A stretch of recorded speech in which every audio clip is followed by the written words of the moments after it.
Ouais, donc demain c'est le deuxième tour de Coupe de France. On a la chance de recevoir. On reçoit l'équipe d'Évreux qu'on a l'habitude de jouer ces dernières saisons en Pro B.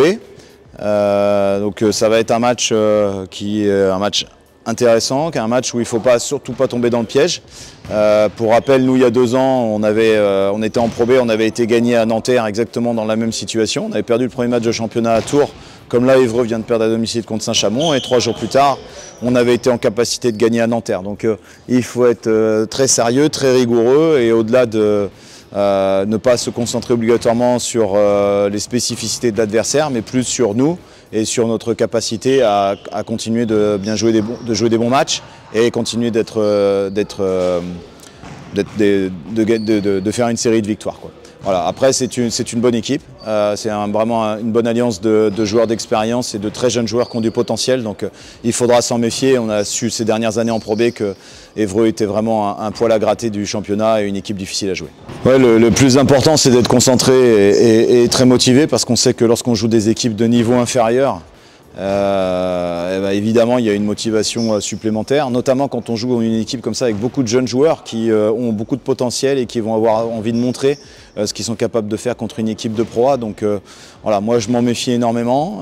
C'est un match qui est difficile à jouer, mais on le prépare avec la même attention et le professionnalisme qu'on fait sur les matchs de championnat, parce que, comme je te le répète, au-delà de la victoire, on a envie aussi de bien jouer. Moi j'ai envie qu'on prenne du plaisir ensemble. On a fait là, des prestations très correctes en termes de niveau de jeu, et il faut qu'on arrive à continuer cela face à un adversaire qui va nous proposer des choses qu'on n'a pas vues depuis le début de saison, donc ça va être très intéressant. Bah, c'est une bonne question d'abord, mais c'était la volonté déjà de recruter des joueurs sur ce poste-là qui étaient capables de créer.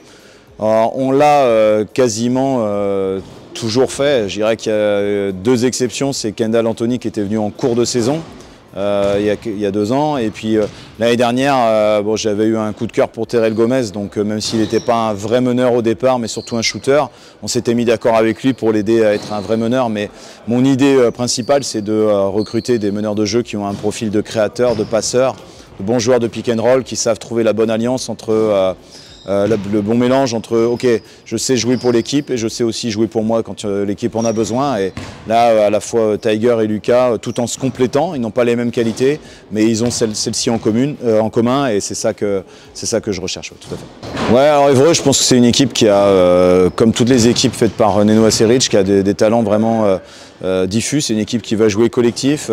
Le meneur de jeu Yacine Joseph, qu'on avait pu apercevoir avec Quimper, fait vraiment un bon début de saison, très intéressant.